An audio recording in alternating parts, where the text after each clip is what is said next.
Now, what I've tried to do next is really democratize and liberate this pcert API for my developers and my users and people that maybe want to get at the JSON. They themselves want to automate or build solutions or front ends, and they don't necessarily need a nice HTML data table. They want the JSON.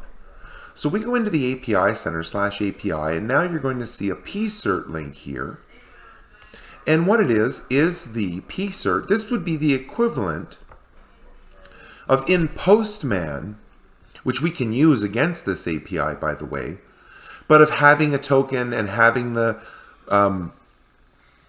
version that you want to check and all the rest of that stuff. Without all of that friction, you can simply go against this API now, provided Merlin is running, and go get this pcert information that's relevant to your network.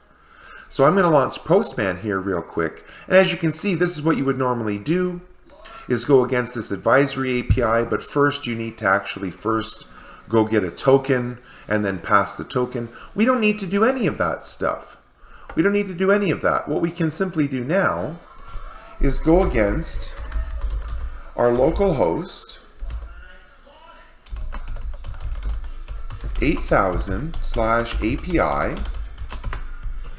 and send that, and then go into the pcert link and send that with no tokens, without any of that friction.